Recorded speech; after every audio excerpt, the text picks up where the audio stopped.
Hello everyone, how are you today? I'm Dr. Paramjeet and you're watching Dr. Education. So we are going to talk about Ramzan fasting and very happy Ramzan fasting to all of you, and my good wishes with all my Muslim friends and all my subscribers. Right. So today's topic is what to eat and drink during Iftar and Suhoor.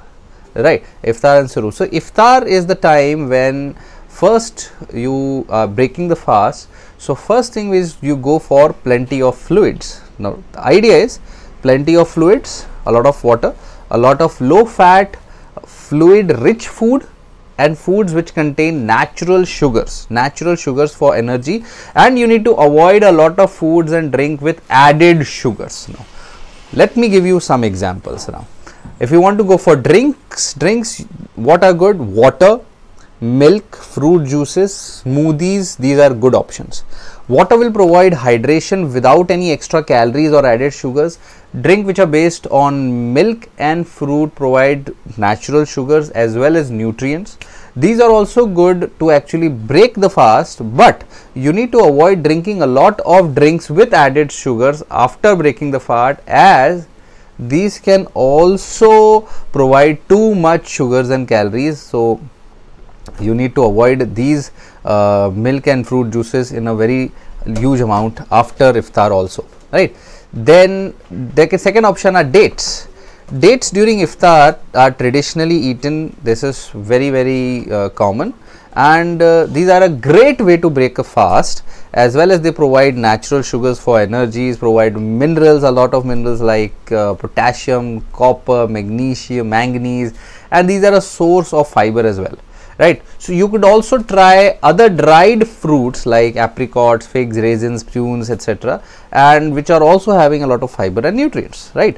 So dates are second thing. Fruits are another very important thing, which are also used traditionally and contain natural sugars, energy, fluids, and vitamins as well as minerals. Then soups. In many countries, Arab countries, there is a light way to break fast. Are soups, and they also provide a lot of fluids. Traditionally, soups are based on meat broth, and they can contain pulses like lentils and beans, and starchy foods like pastas, grains are also available, which can be taken, which also provide good amount of nutrients and energies.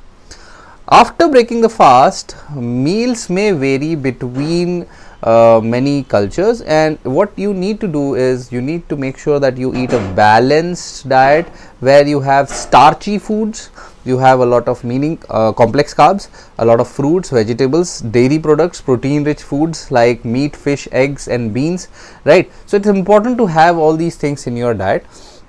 And what you can include as a curries, as a vegetable, curries are your fish, meat, vegetable pulses, which can be taken with rice, chapatis or yogurt, right? This can actually include the whole package of balanced diet, right?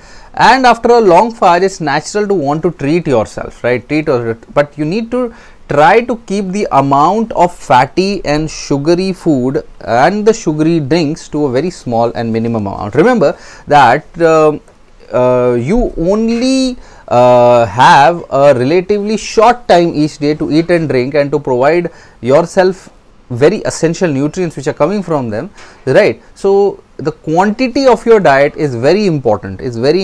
Portion control is very important during Ramzan fasting, right?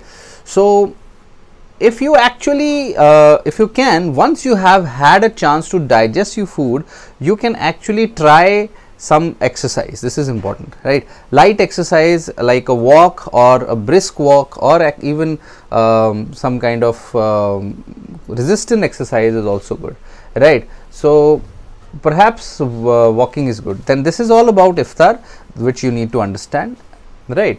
So let's talk about Sehri. So drinking plenty of water, fluids, and choosing fluid rich food to make sure that you are well pre-hydrated for the day's fast ahead is also important. And you need to go for again starchy, high carb, complex carbohydrate foods and high carbs foods like whole grain varieties, where they are very good during this time because they basically digest slowly over the time, so giving you prolonged energy that will be there. So one of the options here are oats. Oats are again, these are whole grains which you could actually choose, and they will provide you a little amount of fluids, as well as you can add for that you can add milk, water, or even you can use muesli, right. So oats can be used with milk or yogurt. You can experiment with fresh or dried fruits, nuts, seeds, or any kind of toppings you want with oats, right. High fiber breakfast cereals can also be taken, which again can have mueslis and other products like that, consumed with milk or yogurt, which all these things will have a lot of iodine, calcium, vitamin D, vitamin B12, right. Vitamin B is also present in some amounts, so they will provide you with vitamin, nutrients and minerals, right. Starchy food, I already said, like rice, right, and whole grains, which you need to understand should be the base of the bulk of your diet of this sehri, and you should avoid a lot of salt, a lot of sweet food, right. Yogurt is a good choice. This can be a good food, and it will provide you with proteins, calcium, it has iodine also, and B vitamins. It also contains fluids, obviously, so you can combine yogurt with cereals and fruits, right, as we've already discussed, right.